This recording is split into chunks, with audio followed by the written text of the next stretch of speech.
très informatif. On va en parler avec vous, Marc. Mais d'abord, Rabi, une réaction. Ça fait longtemps que vous n'avez pas vu votre pays comme ça. Je crois savoir que vous n'y êtes pas retourné depuis 3 ans et demi.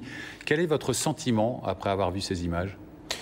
Les sentiments que j'ai, d'abord, c'est vraiment grave ce qu'il fait, le régime, contre son propre peuple. Je ne vais pas revenir en arrière, parler des fausses communes à Dera, à Homs, à Hama, et vraiment, je salue les volontés d'y entrer, parce que ça fait des mois et des mois qu'on appelle aux médias étrangers d'entrer en Syrie et livrer un message à la communauté internationale comme quoi Bachar el-Assad, c'est un régime criminel, c'est un régime sauvage, et même le régime n'arrête pas de raconter des mensonges, de fabriquer des vidéos. Le ministère des Affaires étrangères, Walid Moallem, il y a 2 jours, il utilise un vidéo venu de Liban en 2008 pour dire comme quoi il y a des groupes armés en Syrie. Et vous avez vu, ces gens, ils ont que leur voix pour chanter la liberté. Ils étaient tués par le régime. Donc, et là, on est tranquille.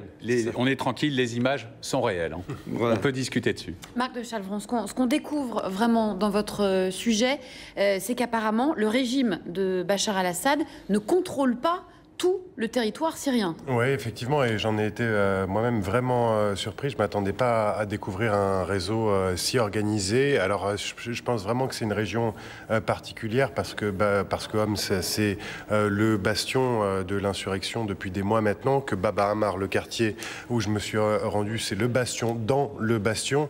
Mais ce que j'ai vu, moi, dans les endroits où je suis passé, c'est que vraiment, la résistance arrivait à s'organiser dans la mesure du et est à l'air libre, ils ne sont pas planqués dans les caves. Hein. Voilà, et quand je suis arrivé à Baba Ammar, j'ai été surpris de voir les gens me dire « Mais non, vous pouvez filmer mon visage. Nous, on n'a plus peur maintenant. On est là, il y a des gens qui nous encadrent et on n'a plus peur de dire ce qu'on pense. » Alors malgré les tortures, malgré les tortures, malgré ce qu'on entend jusqu'ici à Paris, on parlait hier soir de ce rapport qui dénonçait des tortures, y compris sur des enfants. On a vu malgré tout cela, et je pense en tout cas dans ce quartier-là, ils ont passé le cap de la peur. Ils sont déterminés à en finir avec Bachar el-Assad, quel qu'en soit le prix. Il y a déjà eu 120 morts dans ce quartier, dans ce seul quartier. C'est le quartier qui a vraiment le plus souffert en Syrie, et c'est celui qui tous les soirs va le plus se mobiliser. Donc ils sont prêts à tout. Et que vous dit la population? Qu'attendent-ils surtout désormais? Ils attendent une aide de la communauté internationale au niveau diplomatique d'abord, et pour cela ils sont vraiment heureux de voir que ça commence à répondre, et ils suivent vraiment de très près l'actualité. Et quand on parle aux gens de l'armée libre, aux combattants, donc aux combattants rebelles, ils disent tous vraiment sans exception qu'ils aimeraient que la communauté internationale aide à l'application d'une no-fly zone, donc d'une zone protégée par la communauté internationale, qui leur permettrait de s'organiser et notamment d'intégrer, de donner le refuge à de nouveaux déserteurs. C'est ça la solution rapide et efficace pour sauver le peuple syrien, Rabi? Rapide et efficace, c'est difficile pour un pays comme la Syrie. Maintenant, on voit que vraiment ces gens-là sont bien organisés. Je parle des gens dans la rue. Vous voyez même la façon qu'ils chantent. Ils sont bien dans des rangs, ils sont au train de la même rythme. Maintenant, la question de l'armée libre, c'est vrai que ces gens-là, je les salue parce qu'ils ont fait le choix entre mourir par les balles des forces d'ordre ou tuer les Syriens. Donc, c'est déserté. Maintenant, ils sont mis à la défense de cette population. Donc, ils ont choisi de protéger les Syriens. Et c'est ça ce qu'ils demandent, les Syriens. Donc effectivement, l'armée libre, maintenant, vous le voyez, ils ne tirent même pas une balle vers les spires. On les a vus sur l'image, ils étaient de l'autre côté. Donc vraiment, c'est pour protéger les Syriens. Maintenant, qu'est-ce qu'on demande?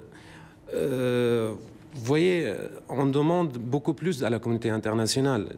Je veux dire un exemple. Si je parle de la technologie, je cite Ericsson, Ultimaco, NetApp, Blue Coat en Californie, ils ont vendu des logiciels de traçage au régime syrien. Donc, si on compte le nombre d'arrêtés aux prisonniers, aux prisons syriennes, on est autour de 40 000. Les nombres de tués, plus de 4 000, 400 000. Donc, tout ça, c'est à cause de ces logiciels, parce que un seul appareil peut tracer 10 000 appareils portables. Ce qu'on demande, c'est vraiment de renforcer les sanctions contre ce régime. C'est dur pour les Syriens d'accepter de voir des pays étrangers bombarder leur propre pays. Les Syriens sont contre l'intervention militaire. C'est diplomatique. Merci Rabi, merci à vous Marc et bravo à Romaric Moins également qui vous accompagnait. Tout de suite la météo de demain, le journal de 23h et nous retrouverons Yves Tré